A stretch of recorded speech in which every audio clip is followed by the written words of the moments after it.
저는 명절 사흘 전에 이혼을 결심했습니다. 그 사람은 소파에 앉아 있었고, 저는 현관 쪽에서 가방을 들고 서 있었어요. 저는 그 사람에게 올해는 우리 집부터 가자고 말했고, 그 사람은 고개도 돌리지 않았습니다. 저는 가방을 바닥에 내려놓았어요. 그 사람은 그제야 저를 보았고 입을 열었습니다. 명절은 시댁부터 가는 거라고 했어요. 저는 대답하지 않았습니다. 그 사람은 다시 텔레비전을 보았고 저는 방으로 들어갔습니다. 저는 침대에 앉아 핸드폰을 켰고 어머니의 문자를 확인했어요. 어머니는 올해도 못 오냐고 물었고 저는 답장을 쓰지 못했습니다. 결혼 15년 동안 단 한 번도 명절 아침을 친정에서 맞아본 적이 없었어요. 저는 그 사람을 만나기 전에는 명절이 좋았습니다. 어머니가 차례상을 차리고 아버지가 과일을 깎는 모습을 보면서 하루를 시작했어요. 오빠는 일찍 와서 술을 따랐고 저는 어머니 옆에서 전을 부쳤습니다. 그런데 결혼 후에는 모든 게 바뀌었어요. 그 사람은 결혼 전부터 명확하게 말했습니다. 명절은 무조건 시댁부터 가야 한다고 했어요. 저는 그때 그냥 웃었습니다. 한두 번 그러다가 나중에는 돌아가면서 가면 되겠지 생각했어요.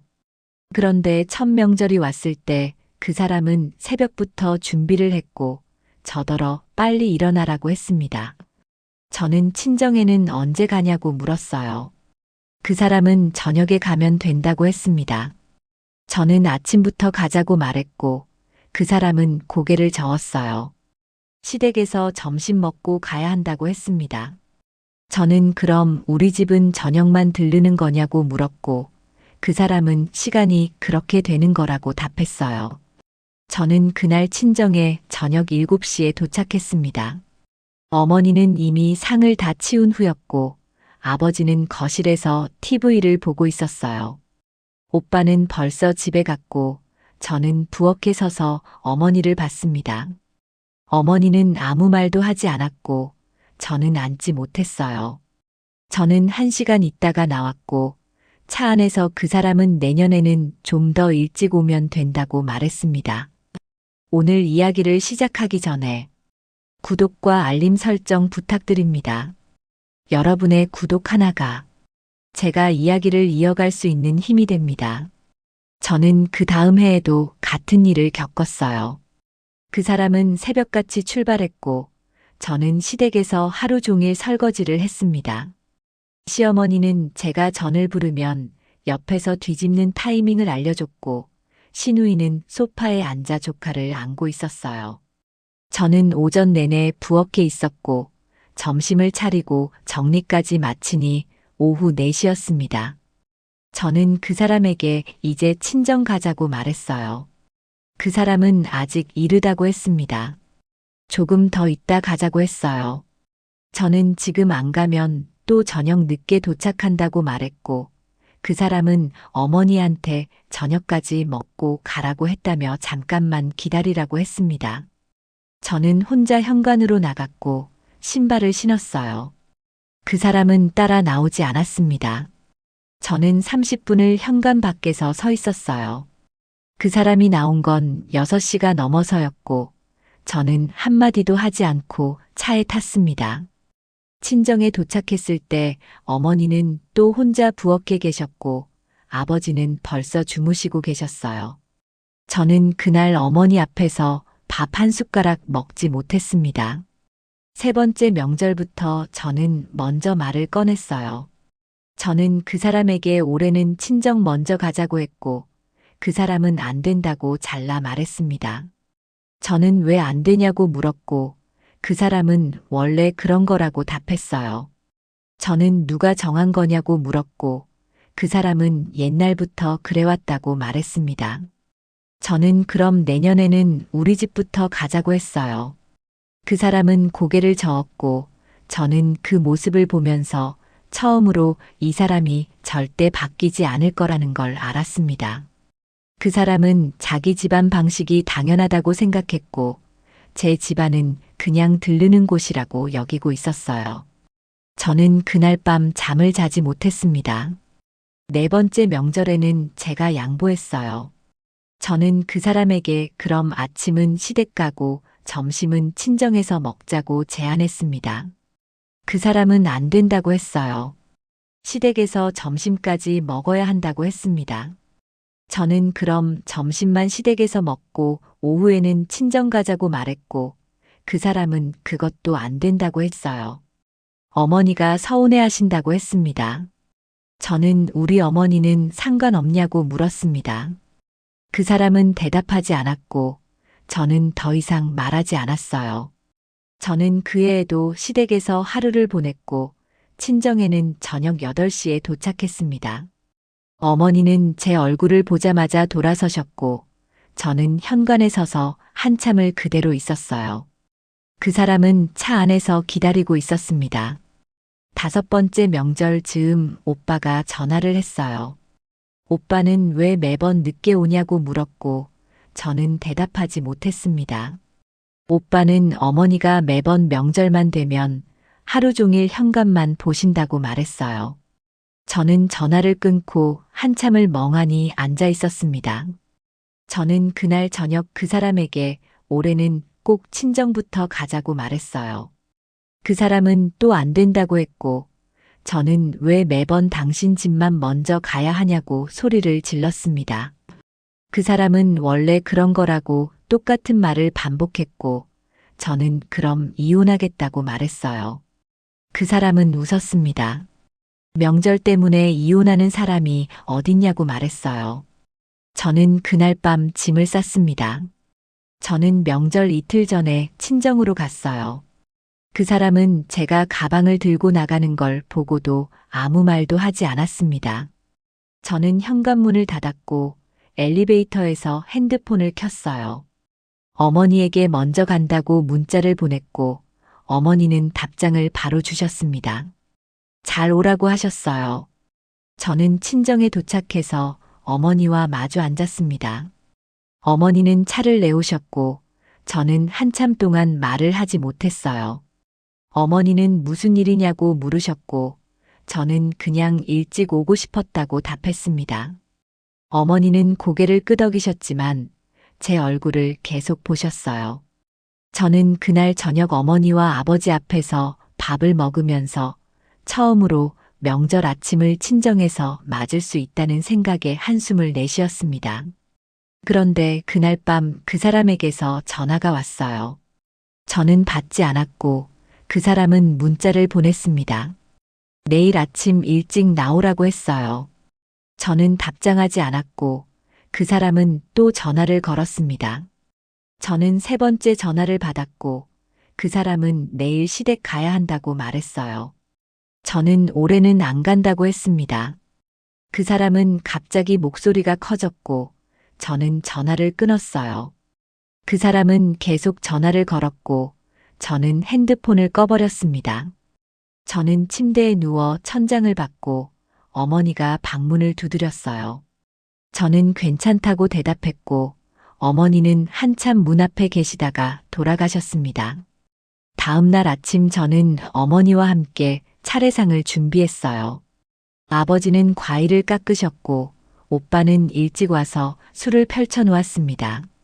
저는 전을 부치면서 15년 만에 처음으로 명절 아침을 친정에서 보내고 있었어요.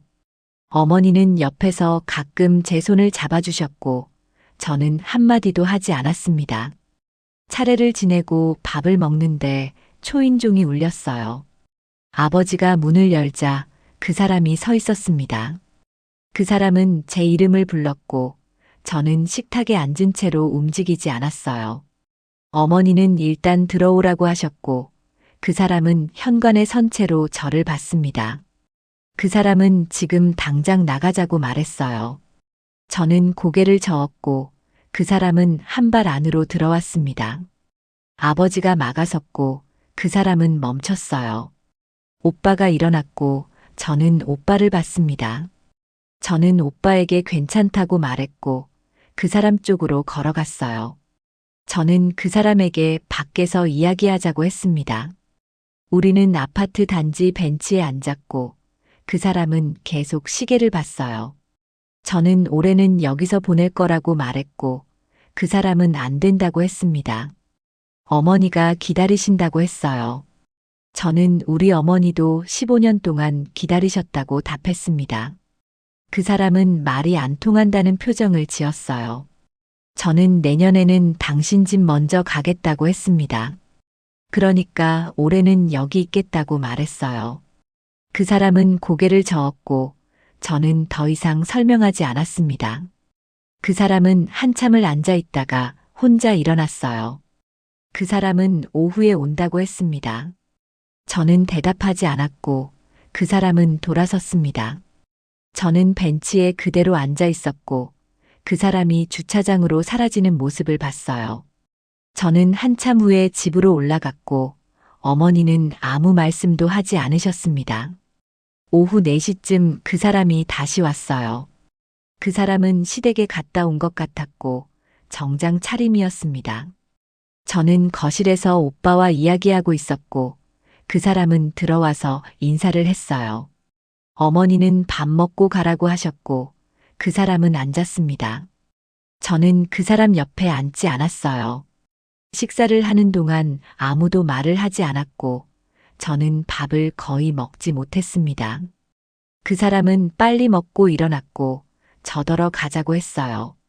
저는 아직 안 간다고 답했고 그 사람은 또 시계를 봤습니다. 그 사람은 언제까지 여기 있을 거냐고 물었어요. 저는 저녁까지 있을 거라고 했고 그 사람은 그럼 자기는 먼저 간다고 말했습니다. 저는 고개를 끄덕였고 그 사람은 현관으로 나갔어요. 문이 닫히고 나서 오빠가 저를 봤습니다. 오빠는 괜찮냐고 물었고 저는 대답하지 않았어요. 저는 그날 밤 늦게 집으로 돌아갔습니다. 그 사람은 거실불도 켜지 않고 소파에 앉아 있었고 저는 가방을 들고 방으로 들어갔어요. 그 사람은 따라 들어오지 않았습니다. 다음 날 아침 저는 출근 준비를 했어요. 그 사람도 일어나 있었고 우리는 마주치지 않으려고 서로 다른 공간에 있었습니다. 저는 현관에서 신발을 신고 있었고 그 사람이 나왔어요. 그 사람은 어제 일은 이번만 넘어가겠다고 말했습니다. 저는 뭘 넘어간다는 건지 물었어요. 그 사람은 명절에 시댁 안 간 거라고 했고 저는 내년에도 안 갈 거라고 답했습니다. 그 사람은 말도 안 된다고 했어요. 저는 문을 열고 나갔고 그 사람은 제 이름을 불렀습니다. 저는 돌아보지 않았어요. 저는 그 다음 명절이 다가오기 2달 전부터 준비를 했습니다. 저는 그 사람에게 이번에는 친정부터 가자고 또 말했고 그 사람은 또 안 된다고 했어요. 저는 지난번에 시댁 못 갔으니까 이번에는 가겠다고 말했습니다. 대신 아침은 친정에서 먹자고 했어요. 그 사람은 고개를 저었습니다. 저는 그럼 아침만 친정 가고 바로 시댁 가자고 양보했어요. 그 사람은 그것도 안 된다고 했습니다. 아침부터 시댁에 가야 한다고 했어요. 저는 왜 당신 집만 먼저 가야 하냐고 물었고 그 사람은 원래 그렇다는 말만 반복했습니다. 저는 그날 대화를 끝내지 않았어요. 일주일 동안 저는 매일 같은 이야기를 했습니다. 그 사람은 매번 똑같이 거절했고 저는 점점 목소리가 커졌어요. 그 사람도 목소리를 높였고 우리는 매일 밤 거실에서 같은 내용으로 싸웠습니다. 저는 한 번만 친정 먼저 가자고 했고 그 사람은 절대 안 된다고 잘라 말했어요. 저는 그럼 한 번은 친정 한 번은 시댁 이렇게 번갈아 가면 안 되냐고 제안했습니다. 그 사람은 또 안 된다고 했어요. 시댁을 먼저 가는 게 예의라고 했습니다. 저는 누가 정한 예의냐고 물었고 그 사람은 다들 그렇게 한다고 답했어요. 저는 다들 그렇게 안 산다고 말했고 그 사람은 자기 주변 사람들은 다 그렇다고 했습니다. 저는 그날 친구에게 전화를 걸었어요. 친구는 결혼한 지 12년 됐고 아이가 둘 있었습니다. 저는 친구에게 명절을 어떻게 보내냐고 물었고 친구는 돌아가면서 간다고 했어요. 한 번은 시댁 먼저, 한 번은 친정 먼저 이렇게 정했다고 했습니다. 저는 전화를 끊고 그 사람에게 이 이야기를 했어요. 그 사람은 그건 그 집 사정이라고 말했습니다. 저는 우리도 그렇게 하자고 했고, 그 사람은 우리 집안은 원래 안 그렇다고 답했어요. 저는 집안이 뭐가 중요하냐고 물었고, 그 사람은 집안이 제일 중요하다고 말했습니다. 저는 그날 더 이상 대꾸하지 않았어요. 명절 한 달 전쯤 시어머니한테 전화가 왔습니다. 시어머니는 올해도 일찍 오라고 하셨고, 저는 대답을 못했어요. 시어머니는 며느리가 명절에 시댁 안 오면 안 된다고 말씀하셨습니다.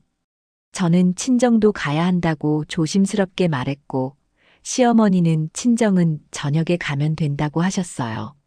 저는 전화를 끊고 한참을 멍하니 앉아 있었습니다. 그날 저녁 저는 그 사람에게 시어머니 전화 받았다고 말했어요. 그 사람은 어머니가 뭐라고 하셨냐고 물었고, 저는 일찍 오래요. 저는 올해는 친정 먼저 가고 싶다고 다시 한번 말했습니다. 그 사람은 어머니한테 뭐라고 답했냐고 물었어요. 저는 아직 대답 안 했다고 했습니다. 그 사람은 빨리 온다고 대답하라고 했고, 저는 고개를 저었어요. 저는 올해는 친정부터 가겠다고 다시 말했고, 그 사람은 자리에서 일어났습니다.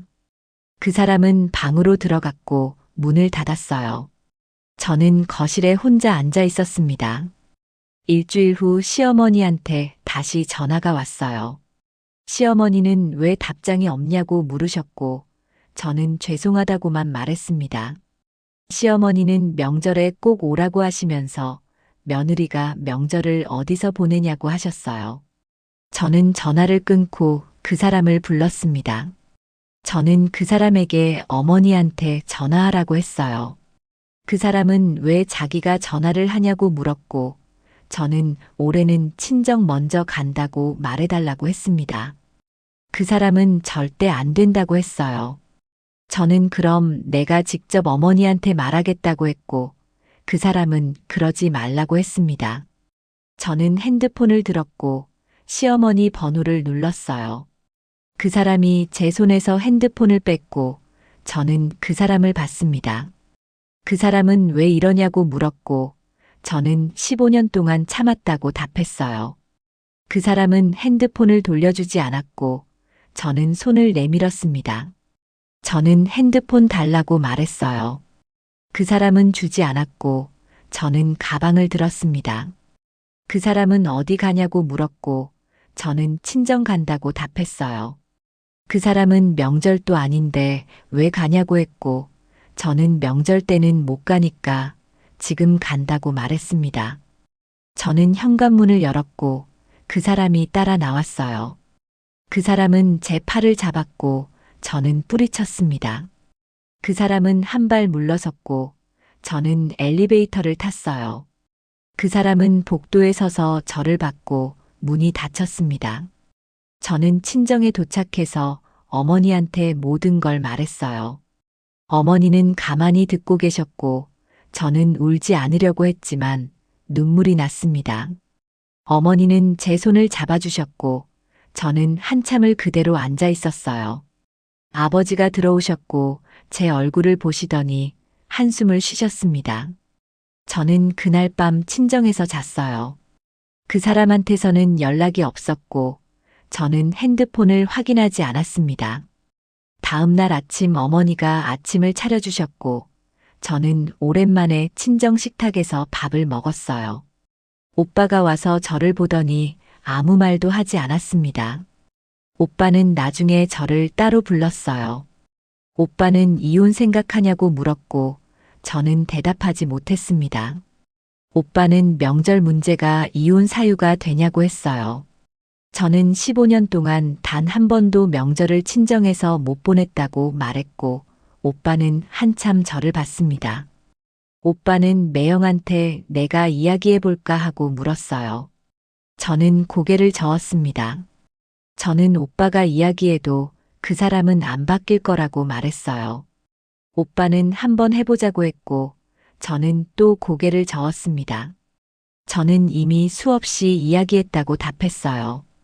저는 사흘 후에 집으로 돌아갔습니다. 그 사람은 집에 있었고 저는 가방을 방에 두고 나왔어요. 그 사람은 소파에 앉아 있었고 저를 보지 않았습니다.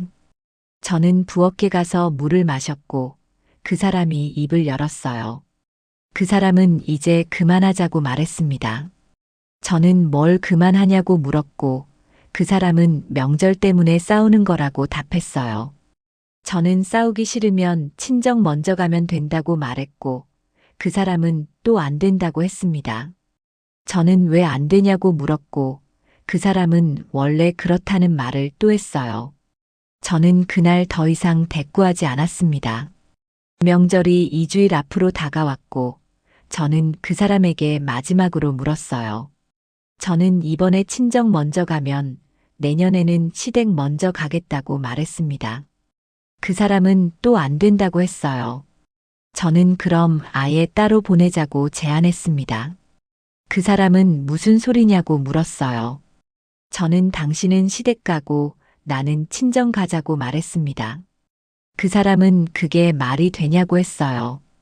저는 이게 제일 현실적인 방법이라고 답했고 그 사람은 부부가 명절을 따로 보낸다는 게 말이 되냐고 다그쳤습니다. 저는 그럼 같이 가되 친정 먼저 가자고 다시 말했어요. 그 사람은 대답하지 않았고 저는 방으로 들어갔습니다. 저는 침대에 누워 천장을 받고 핸드폰을 켰어요. 어머니한테서 문자가 와 있었습니다. 올해는 오냐고 물으셨어요. 저는 간다고 답장을 보냈습니다. 명절 일주일 전에 그 사람이 먼저 말을 꺼냈어요. 그 사람은 이번에는 시댁 먼저 가고 다음에 친정 먼저 가자고 했습니다. 저는 다음이 언제냐고 물었고 그 사람은 다음 명절이라고 답했어요. 저는 그 말을 믿을 수 없다고 했습니다. 그 사람은 약속하겠다고 했어요. 저는 15년 동안 똑같은 약속을 들었다고 말했고 그 사람은 이번에는 진짜라고 했습니다. 저는 고개를 저었어요. 저는 이번에 친정 먼저 가면 그 다음에는 시댁 먼저 가겠다고 말했고 그 사람은 또 안 된다고 했습니다. 저는 그날 짐을 쌌어요. 그 사람은 제가 가방에 옷을 넣는 걸 보고도 말리지 않았습니다. 저는 명절 당일까지 친정에 있을 거라고 말했고 그 사람은 대답하지 않았어요. 저는 현관을 나섰고 그 사람은 따라 나오지 않았습니다. 저는 친정에서 명절 준비를 도왔어요. 어머니는 제가 옆에 있다는 게 믿기지 않는다는 표정이었고 저는 전을 부치면서 계속 어머니를 봤습니다. 어머니는 가끔 제 어깨를 두드려 주셨고 저는 한마디도 하지 않았어요. 명절 전날 밤 그 사람한테서 전화가 왔습니다. 저는 받지 않았고 그 사람은 문자를 보냈어요. 내일 아침 일찍 나오라고 했습니다. 저는 답장하지 않았고 그 사람은 또 전화를 걸었어요. 저는 세 번째 전화를 받았고 그 사람은 제발 좀 나오라고 했습니다. 저는 올해는 여기서 보낸다고 말했어요. 그 사람은 어머니가 뭐라고 하시겠냐고 물었고 저는 우리 어머니는 괜찮다고 답했습니다. 그 사람은 시어머니 말이라고 했어요. 저는 한참 아무 말도 하지 않았고 그 사람은 계속 제 이름을 불렀습니다. 저는 전화를 끊었어요. 명절 당일 아침 저는 어머니와 함께 상을 차렸습니다. 아버지는 과일을 준비하셨고 오빠는 술을 놓았어요. 저는 전을 부치면서 15년 만에 두 번째로 명절 아침을 친정에서 맞이하고 있었습니다. 차례를 지내고 밥을 먹는데 초인종이 울렸어요. 저는 문을 열지 않았고 어머니가 나가셨습니다. 그 사람이 서 있었고 저는 식탁에 그대로 앉아 있었어요. 그 사람은 안으로 들어왔고 제 앞에 섰습니다. 그 사람은 지금 당장 가자고 말했어요. 저는 고개를 저었고 그 사람은 어머니가 기다리신다고 했습니다. 저는 조금 있다가 가겠다고 답했고 그 사람은 지금 안 가면 점심시간 넘는다고 말했어요. 저는 점심은 여기서 먹고 오후에 가겠다고 했습니다. 그 사람은 얼굴이 굳었어요. 그 사람은 말도 안 된다고 했고, 저는 작년에 약속했다고 말했습니다. 한 번은 친정, 한 번은 시댁 이렇게 하기로 했다고 했어요.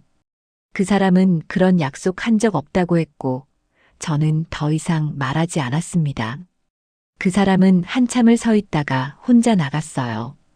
저는 식탁에 앉아서 그 사람이 나가는 모습을 봤고 문이 닫혔습니다. 어머니는 괜찮냐고 물으셨고 저는 고개를 끄덕였어요. 오빠는 아무 말도 하지 않았습니다. 저는 그날 오후 늦게 시댁으로 갔어요. 시어머니는 현관에서 저를 맞이하셨고 왜 이제 오냐고 물으셨습니다. 저는 죄송하다고 말했고 시어머니는 며느리가 명절 아침에 어디 있었냐고 하셨어요. 저는 대답하지 못했고 그 사람이 안에서 나왔습니다. 그 사람은 저를 보지 않았어요. 저는 거실로 들어갔고 시누이가 소파에 앉아 있었습니다. 시누이는 인사를 받았고 저는 부엌으로 갔어요. 시어머니는 이미 다 차려놓으셨고 저는 설거지를 했습니다. 저는 1시간 있다가 나왔어요. 그 사람은 벌써 가냐고 물었고 저는 고개를 끄덕였습니다. 시어머니는 저녁 먹고 가라고 하셨지만 저는 일어섰어요. 그 사람은 따라 나오지 않았고 저는 혼자 현관을 나섰습니다. 저는 택시를 타고 집으로 돌아갔어요.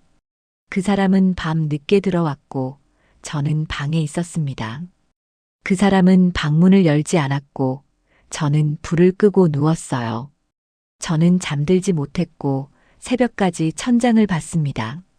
저는 그 다음 날부터 그 사람과 말을 하지 않았어요.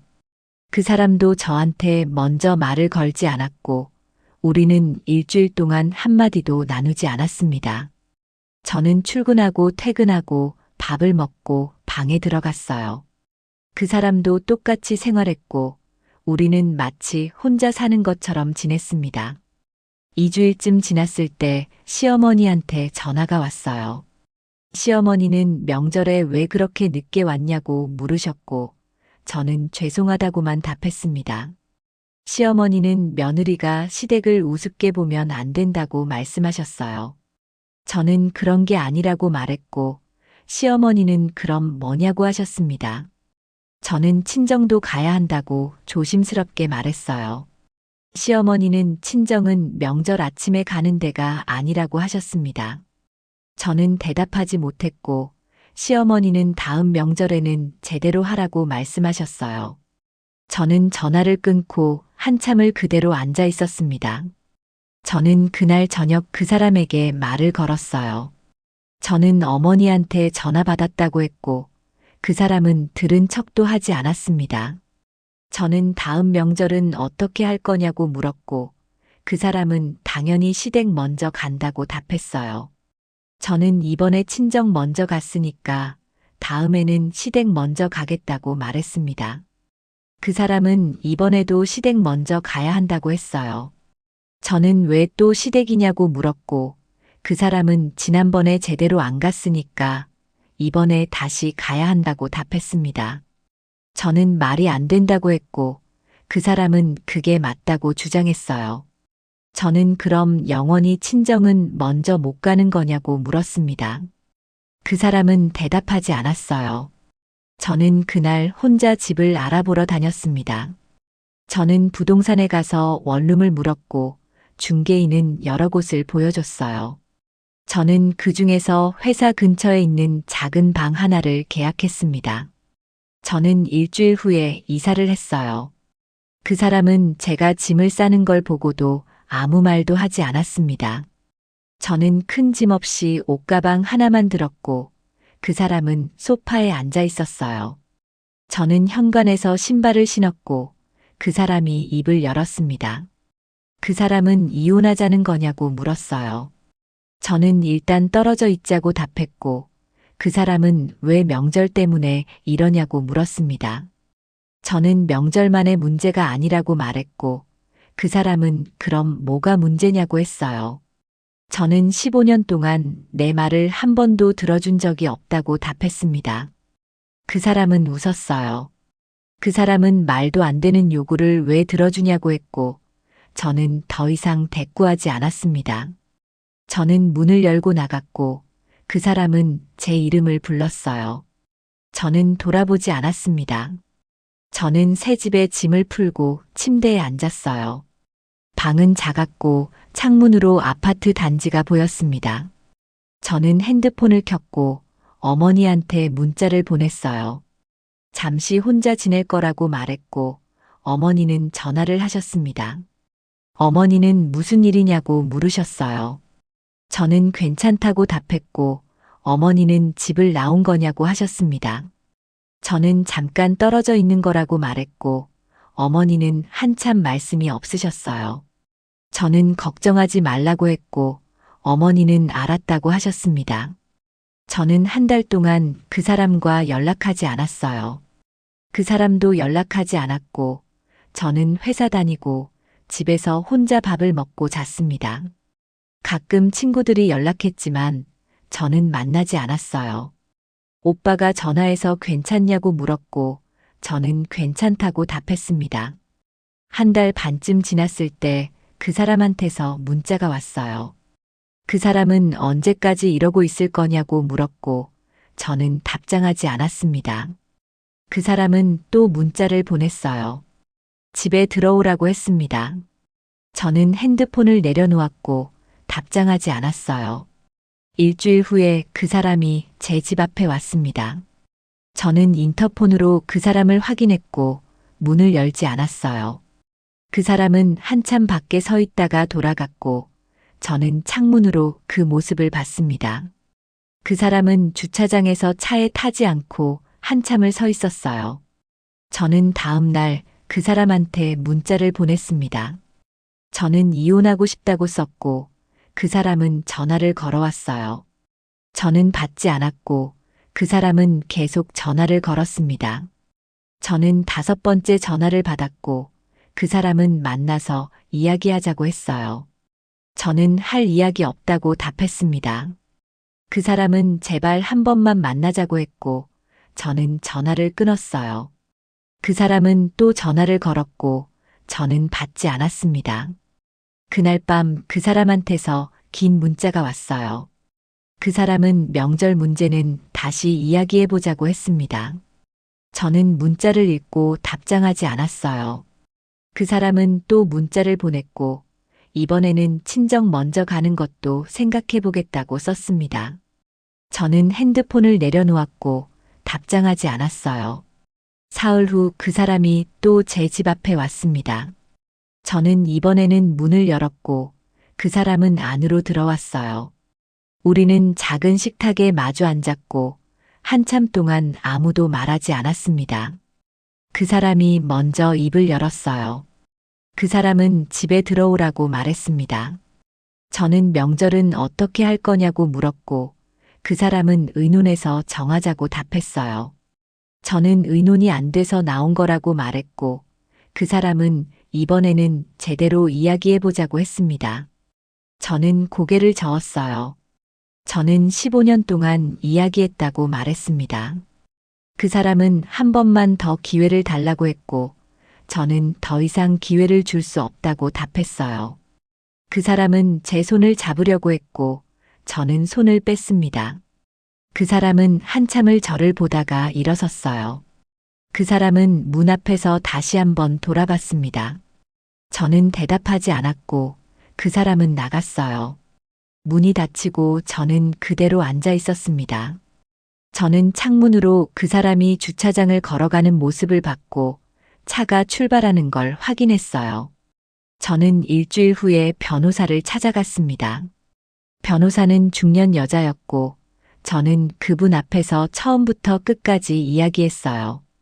변호사는 가만히 듣고 계셨고 저는 말을 다 하고 나서 한참을 기다렸습니다. 변호사는 명절 문제만으로 이혼 소송이 가능한지 물으셨어요. 저는 15년 동안 계속된 일이라고 답했습니다. 변호사는 고개를 끄덕이셨고 다른 문제는 없냐고 물으셨어요. 저는 명절 외에는 큰 문제가 없었다고 말했고, 변호사는 그럼 성격 차이로 가야 할 거라고 하셨습니다. 저는 그렇게 하겠다고 답했어요. 변호사는 배우자분 의견은 어떠냐고 물으셨습니다. 저는 아직 정식으로 이혼 이야기를 하지 않았다고 답했고, 변호사는 먼저 협의를 시도해 보라고 조언하셨어요. 저는 고개를 끄덕였고 상담료를 내고 나왔습니다. 저는 길을 걸으면서 핸드폰을 켰고 그 사람한테 문자를 보냈어요. 저는 이혼 협의하자고 썼습니다. 그 사람은 1시간 후에 답장을 보냈고 절대 이혼 안 한다고 썼어요. 저는 답장하지 않았고 그 사람은 또 문자를 보냈습니다. 만나서 이야기하자고 했어요. 저는 만나도 소용없다고 답했고 그 사람은 전화를 걸어왔습니다. 저는 받지 않았어요. 그날 저녁 그 사람이 또 제 집 앞에 왔고 저는 문을 열지 않았습니다. 그 사람은 인터폰을 계속 눌렀고 저는 대답하지 않았어요. 그 사람은 1시간 넘게 밖에 있었고 저는 창문으로 그 모습을 봤습니다. 그 사람은 결국 돌아갔어요. 다음 날 시어머니한테 전화가 왔습니다. 시어머니는 무슨 일이냐고 물으셨고 저는 대답하지 못했어요. 시어머니는 아들한테 이혼하자고 했다며 왜 그러냐고 하셨습니다. 저는 죄송하다고만 말했고 시어머니는 며느리가 집을 나가면 안 된다고 하셨어요. 저는 다시 한번 죄송하다고 말하고 전화를 끊었습니다. 일주일 후 어머니한테 연락이 왔어요. 어머니는 시어머니한테 전화 받았다고 하셨고 저는 아무 말도 하지 못했습니다. 어머니는 이혼까지 생각하는 거냐고 물으셨고 저는 그렇다고 답했어요. 어머니는 한참 말씀이 없으셨습니다. 어머니는 명절 문제 때문이냐고 물으셨고 저는 그것만은 아니라고 답했어요. 어머니는 그럼 뭐가 더 있냐고 하셨고 저는 15년 동안 제 의견이 한 번도 받아들여진 적이 없다고 말했습니다. 어머니는 한숨을 쉬셨어요. 어머니는 한 번 더 생각해 보라고 하셨습니다. 저는 이미 충분히 생각했다고 답했고 어머니는 알았다고 하셨어요. 저는 전화를 끊고 침대에 누워 천장을 봤습니다. 저는 정말 이혼하는 게 맞는 건지 계속 생각했지만 답이 나오지 않았어요. 한 달이 지났고 그 사람한테서 긴 편지가 왔습니다. 그 사람은 편지에서 잘못했다고 썼고 다시 시작하자고 했어요. 명절 문제는 앞으로 의논해서 정하겠다고 약속했습니다. 저는 편지를 읽고 답장하지 않았어요. 저는 그 약속을 믿을 수 없었습니다. 이틀 후 그 사람이 또 찾아왔고 저는 이번에는 문을 열었어요. 그 사람은 안으로 들어왔고 우리는 또 식탁에 앉았습니다. 그 사람은 편지 읽었냐고 물었고 저는 고개를 끄덕였어요. 그 사람은 진심이라고 말했습니다. 저는 15년 동안 똑같은 말을 들었다고 답했고 그 사람은 이번에는 다르다고 했어요. 저는 뭐가 다르냐고 물었고 그 사람은 이제야 내가 얼마나 힘들었는지 알았다고 말했습니다. 저는 왜 이제야 아냐고 물었어요. 그 사람은 대답하지 못했습니다. 저는 15년 동안 매번 똑같이 이야기했다고 말했어요. 그 사람은 미안하다고 했고 저는 미안하다고 다시 돌아갈 수 없다고 답했습니다. 그 사람은 제 손을 잡으려고 했고 저는 또 손을 뺐어요. 그 사람은 한참을 앉아 있다가 일어났습니다. 그 사람은 문 앞에서 돌아보지도 않고 나갔고 저는 그대로 앉아 있었어요. 저는 창문으로 그 사람이 차에 타는 모습을 봤고 한참 후에 차가 출발했습니다. 저는 그날 밤 변호사한테 전화를 걸었어요. 변호사는 협의가 안 되면 소송을 진행해야 한다고 말씀하셨고 저는 그렇게 하겠다고 답했습니다. 변호사는 필요한 서류를 알려주셨고 저는 메모를 했어요. 저는 전화를 끊고 서류를 준비하기 시작했습니다. 저는 한 달 후에 이혼 소송을 접수했습니다. 법원에서 나와 집으로 돌아오는데 핸드폰이 울렸어요. 그 사람이었고 저는 받지 않았습니다. 그 사람은 계속 전화를 걸었고 저는 5번째 전화를 받았어요. 그 사람은 소송 접수했냐고 물었습니다. 저는 그렇다고 답했고 그 사람은 왜 이렇게까지 하냐고 물었어요. 저는 협의가 안 되니까 소송하는 거라고 말했고 그 사람은 명절 하나 때문에 이러는 거냐고 또 물었습니다. 저는 명절만의 문제가 아니라고 답했어요. 그 사람은 그럼 뭐가 더 있냐고 따졌습니다. 저는 15년 동안 내 말을 한 번도 들어주지 않았다고 답했고 그 사람은 그게 이혼 사유가 되냐고 물었어요.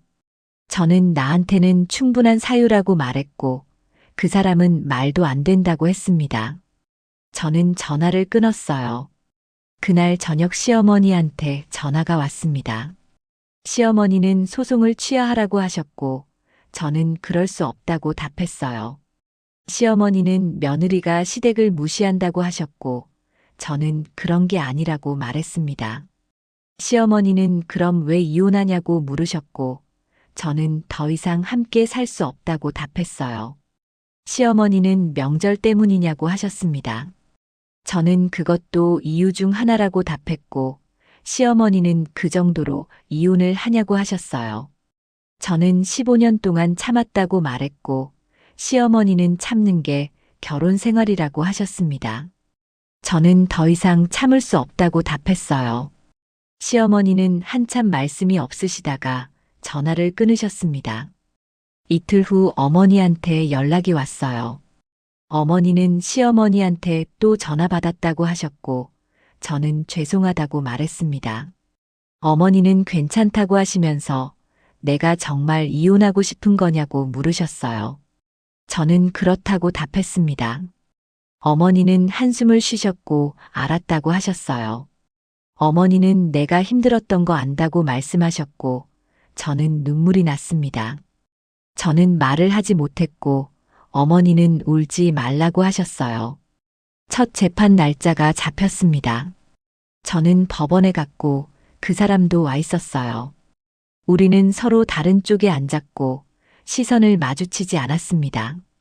재판이 시작됐고 판사는 이혼 사유를 물었어요. 저는 성격 차이라고 답했습니다. 판사는 구체적으로 설명하라고 했어요. 저는 명절마다 배우자 집만 먼저 가야 하는 문제로 15년 동안 갈등이 있었다고 말했습니다. 판사는 고개를 끄덕이셨고 다른 문제는 없냐고 물으셨어요. 저는 배우자가 제 의견을 한 번도 존중하지 않았다고 답했습니다. 그 사람 변호사가 반론했어요. 변호사는 명절 문제는 한국의 전통 문화이며 이것이 이혼 사유가 될 수 없다고 주장했습니다. 저는 전통이라는 이유로 한쪽만 희생할 수 없다고 말했어요. 판사는 조정을 권유하셨고 우리는 조정실로 갔습니다. 조정위원은 중년 남자와 여자 2분이었어요. 남자 조정위원은 명절 문제가 이혼까지 갈 일인지 의문이라고 말씀하셨고 여자 조정위원은 양쪽 다 양보할 부분이 있다고 하셨습니다. 저는 15년 동안 양보했다고 답했고 남자 조정위원은 그래도 부부는 참고 살아야 한다고 하셨어요. 저는 더 이상 참을 수 없다고 말했습니다. 여자 조정위원이 그 사람에게 물었어요. 내년부터 명절을 번갈아 가면 안 되냐고 하셨고 그 사람은 한참 생각하다가 그렇게 하겠다고 답했습니다. 저는 그 말을 믿을 수 없다고 했어요. 조정위원은 약속을 문서로 남기겠다고 하셨습니다. 저는 고개를 저었고 이미 기회를 여러 번 줬다고 말했어요. 그 사람은 제발 한 번만 더 기회를 달라고 했고 저는 대답하지 않았습니다. 조정은 결렬됐고 우리는 다시 법정으로 돌아갔어요. 판사는 다음 재판 날짜를 잡으셨습니다. 저는 법원을 나와 집으로 돌아왔고 침대에 누웠어요. 저는 정말 이혼이 답인지 계속 생각했지만 다른 방법이 떠오르지 않았습니다. 핸드폰이 울렸고 오빠였어요. 오빠는 재판 어땠냐고 물었습니다.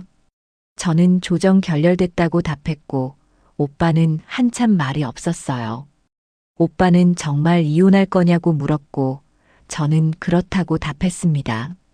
오빠는 알았다고 하면서 힘내라고 했어요. 두 번째 재판 날짜가 다가왔습니다. 저는 또 법원에 갔고, 그 사람도 와 있었어요. 이번에는 증인 신문이 있었고, 제 친구가 증인으로 나왔습니다. 친구는 제가 15년 동안 명절 때문에 힘들어했다고 증언했어요.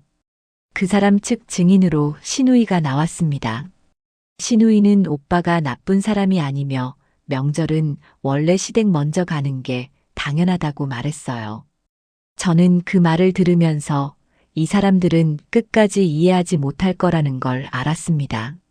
재판은 석 달 동안 계속됐어요. 저는 매번 법원에 갔고 그때마다 그 사람을 마주쳤습니다. 우리는 서로 말을 하지 않았고 변호사를 통해서만 의견을 전달했어요. 저는 점점 지쳐갔고 이게 정말 맞는 선택인지 의문이 들었습니다. 마지막 재판날 판사는 판결문을 낭독하셨어요. 판사는 부부간 지속적인 갈등이 있었고 회복 불가능한 상태라고 판단하셨습니다. 이혼을 인용한다고 하셨어요. 저는 그 말을 듣고 아무 감정도 느껴지지 않았습니다. 저는 법원을 나와 혼자 걸었어요. 15년 결혼 생활이 끝났고 저는 이제 혼자였습니다. 저는 벤치에 앉아 하늘을 봤고 한참을 그대로 있었어요. 핸드폰이 울렸고 어머니였습니다. 어머니는 판결 났냐고 물으셨어요. 저는 이혼 인용됐다고 답했고 어머니는 한참 말씀이 없으셨습니다. 어머니는 고생했다고 하셨고 저는 괜찮다고 답했어요. 저는 전화를 끊고 집으로 돌아갔습니다. 저는 이혼 후 석 달 동안 아무것도 하지 않았어요. 회사에 다니고 집에 돌아와 밥을 먹고 잤습니다. 친구들이 연락했지만 만나지 않았고 오빠가 찾아왔지만 길게 이야기하지 않았어요. 저는 그냥 하루하루를 보냈습니다. 어느 날 어머니한테서 전화가 왔어요. 어머니는 추석이 다가온다고 하시면서 집에 오라고 하셨습니다. 저는 그제야 명절이 가까워졌다는 걸 알았어요. 저는 갈게요 라고 답했고 어머니는 일찍 오라고 하셨습니다. 추석 사흘 전에 저는 친정으로 갔어요. 어머니는 저를 보자마자 반갑게 맞아주셨고 저는 오랜만에 편안한 기분이 들었습니다. 아버지도 반가워하셨고 오빠가 와서 저를 안아줬어요. 저는 그날 저녁 가족들과 함께 밥을 먹으면서 처음으로 웃었습니다. 명절 당일 아침 저는 어머니와 함께 상을 차렸어요. 아버지는 과일을 준비하셨고 오빠는 술을 놓았습니다. 저는 전을 부치면서 올해는 아무 걱정 없이 명절을 보낼 수 있다는 생각을 했어요. 어머니는 옆에서 제 손을 잡아주셨고 저는 어머니를 봤습니다. 어머니는 이제 편하냐고 물으셨어요. 저는 고개를 끄덕였고 어머니는 다행이라고 하셨습니다. 저는 그동안 힘들게 해드려서 죄송하다고 말했고 어머니는 괜찮다고 하셨어요. 어머니는 내가 행복하면 된다고 말씀하셨습니다. 차례를 지내고 밥을 먹는데 문득 작년 이맘때가 생각났어요. 저는 그때 법정에 서 있었고 그 사람과 마주 앉아 있었습니다. 저는 그날 이후로 그 사람을 보지 못했고 소식도 듣지 못했어요. 가끔 궁금했지만 연락하지 않았고 그 사람도 연락하지 않았습니다. 오후에 오빠와 산책을 나갔어요. 오빠는 요즘 어떠냐고 물었고 저는 괜찮다고 답했습니다. 오빠는 새로 시작할 생각 있냐고 물었고 저는 아직 모르겠다고 말했어요. 오빠는 천천히 생각하라고 했습니다. 저는 벤치에 앉아 공원을 봤어요. 아이들이 뛰어놀고 있었고 가족들이 함께 걷고 있었습니다. 저는 저 사람들도 다 각자의 문제가 있을 거라고 생각했어요. 그런데 적어도 명절만큼은 함께 웃고 있었습니다. 저는 제가 원했던 게 그렇게 큰 것이었나 싶었어요. 그냥 명절 한 번쯤은 친정에서 보내고 싶었고, 제 의견도 존중받고 싶었습니다. 그게 그렇게 어려운 일이었나 싶었어요. 저는 15년을 참았고, 결국 이혼까지 했습니다. 저는 후회하지 않았어요. 힘들었지만 제 선택이었고, 저는 이제 자유로웠습니다. 저는 더 이상 명절 전에 걱정하지 않아도 됐고, 누구 눈치를 보지 않아도 됐어요. 저는 제가 원하는 곳에서 원하는 사람들과 시간을 보낼 수 있었습니다. 저는 오빠를 봤어요. 오빠는 저를 보면서 웃고 있었고, 저도 웃었습니다. 우리는 일어나서 집으로 돌아갔고, 어머니가 저녁을 준비하고 계셨어요. 저는 부엌에 들어가서 어머니를 도왔습니다. 저녁을 먹고 거실에서 가족들과 이야기를 나눴어요. 아버지는 옛날 이야기를 하셨고, 오빠는 회사 이야기를 했습니다. 저는 가만히 듣고 있었고, 가끔 웃었어요. 어머니는 저를 계속 보셨고, 저는 괜찮다는 표정을 지었습니다. 그날 밤 저는 제 방에 누워 천장을 봤어요. 15년 결혼 생활이 끝났고, 저는 새로운 시작을 하고 있었습니다. 쉽지 않았지만 저는 제 선택을 믿었어요.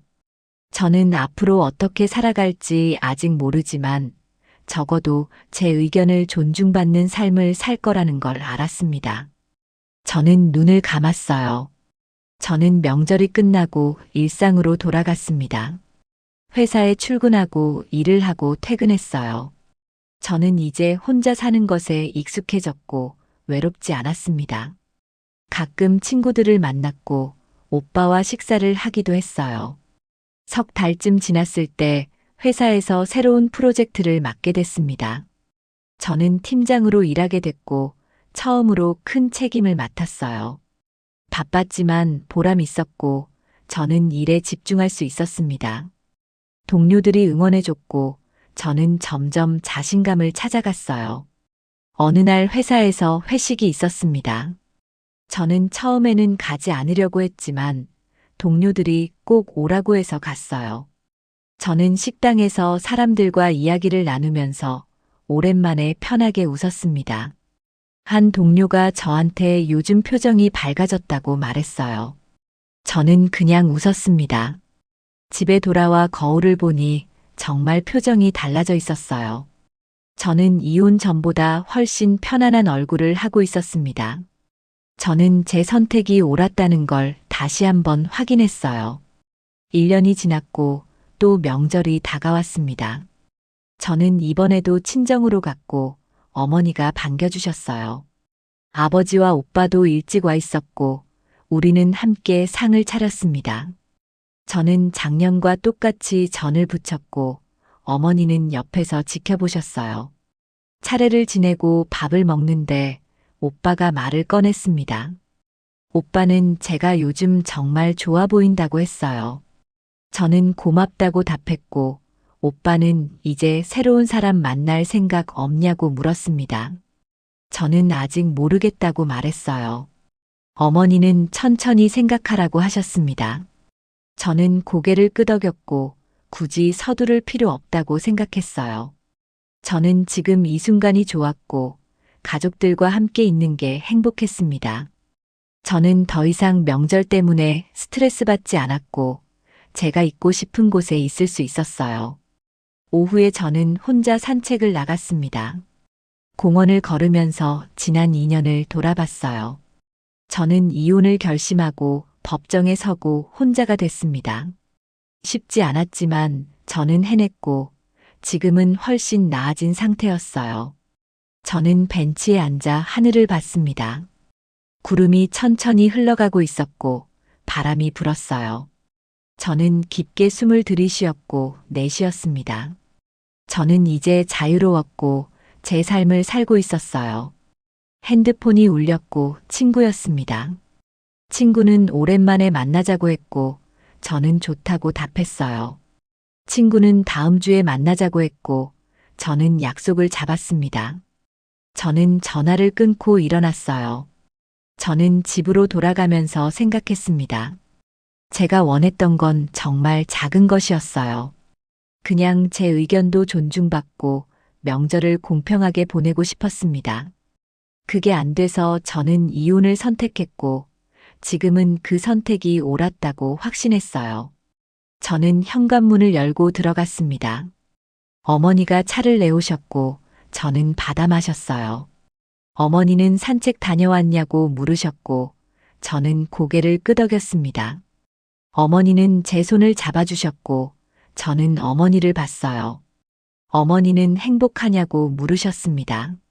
저는 그렇다고 답했고 어머니는 다행이라고 하셨어요. 저는 어머니 손을 꼭 잡았고 우리는 한참 그대로 앉아 있었습니다. 그날 저녁 저는 가족들과 함께 밥을 먹으면서 웃었어요. 아버지는 농담을 하셨고 오빠는 웃었습니다. 저도 따라 웃었고 어머니도 웃으셨어요. 저는 이 순간이 정말 소중하다고 느꼈습니다. 저는 더 이상 누구 눈치를 보지 않아도 됐어요. 저는 제가 원하는 곳에 있을 수 있었고 제 의견을 말할 수 있었습니다. 저는 자유로웠고 행복했어요. 그게 제가 이혼을 선택한 이유였고 지금 제가 얻은 것이었습니다. 저는 이혼 2년 후 완전히 새로운 사람이 됐습니다. 회사에서 승진했고 새로운 팀을 이끌고 있었어요. 친구들과 자주 만났고 취미 생활도 시작했습니다. 저는 주말마다 등산을 다녔고 가끔 여행도 갔어요. 어느 날 등산 모임에서 한 남자를 만났습니다. 그 사람은 저보다 2살 많았고 회사원이었어요. 우리는 자연스럽게 이야기를 나눴고 산을 내려오면서 연락처를 교환했습니다. 저는 특별히 기대하지 않았지만 그 사람은 며칠 후 문자를 보냈어요. 그 사람은 커피 한잔 하자고 했습니다.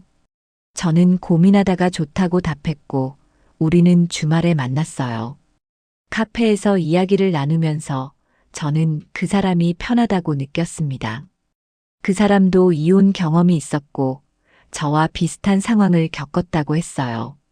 우리는 천천히 가까워졌습니다.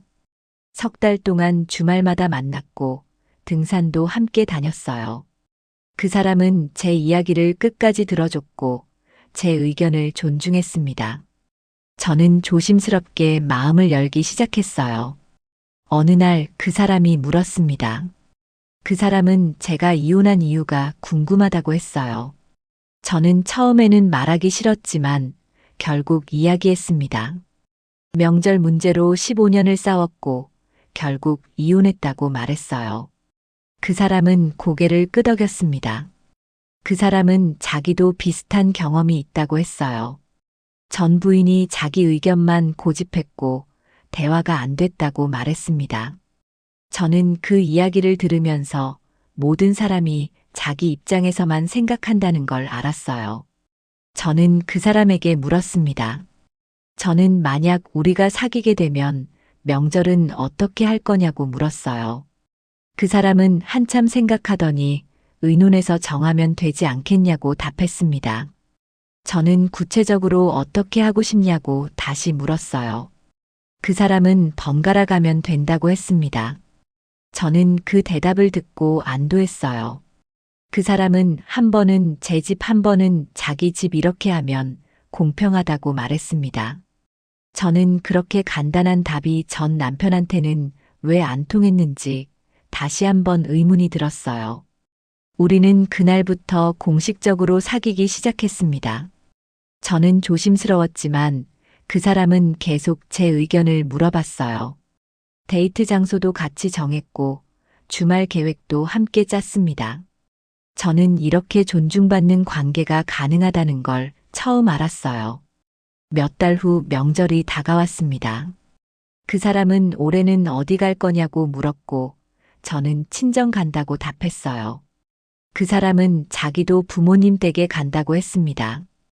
우리는 각자 가족과 시간을 보내고 저녁에 만나기로 했어요. 저는 친정에서 명절을 보냈습니다. 어머니는 저한테 요즘 표정이 더 밝아졌다고 하셨고 저는 새로 만난 사람이 있다고 말했어요. 어머니는 좋은 사람이냐고 물으셨고 저는 고개를 끄덕였습니다. 어머니는 이번에는 행복하게 잘 지내라고 하셨어요. 저녁에 그 사람을 만났습니다. 그 사람도 가족들과 좋은 시간을 보냈다고 했어요. 우리는 카페에 앉아서 각자의 명절 이야기를 나눴고 자연스럽게 웃었습니다. 저는 이렇게 명절 후에 편안하게 만나는 게 가능하다는 걸 처음 경험했어요. 그 사람이 말했습니다. 그 사람은 다음 명절에는 같이 보내고 싶다고 했어요. 저는 놀랐고 어떻게 하고 싶냐고 물었습니다. 그 사람은 이번에 각자 집에 갔으니까 다음에는 같이 한 집에 가고 그 다음에는 다른 집에 가면 된다고 말했어요. 저는 그 말을 듣고 눈물이 날 뻔했습니다. 15년 동안 원했던 게 그렇게 간단한 거였는데 전 남편은 끝까지 이해하지 못했어요. 저는 그 사람 손을 잡았고 고맙다고 말했습니다.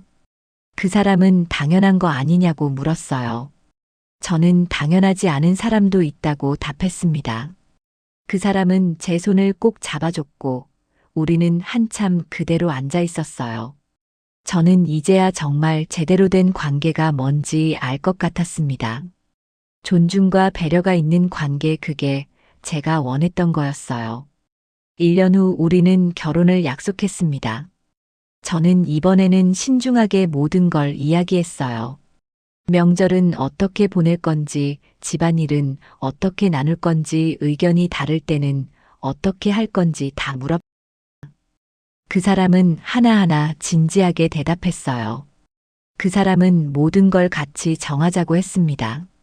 저는 그 말을 듣고 이 사람과는 가능할 거라고 확신했어요. 저는 더 이상 혼자 참거나 희생하지 않아도 됐습니다. 저는 제 의견을 말할 수 있었고 상대방도 존중해줬어요. 결혼식 날 저는 어머니를 봤습니다.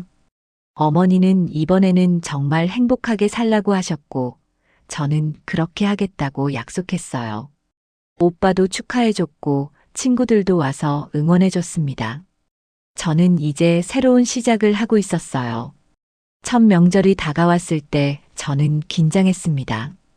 그런데 그 사람은 약속대로 올해는 제 집 먼저 가자고 했어요. 우리는 친정에 먼저 갔고 어머니가 반겨주셨습니다.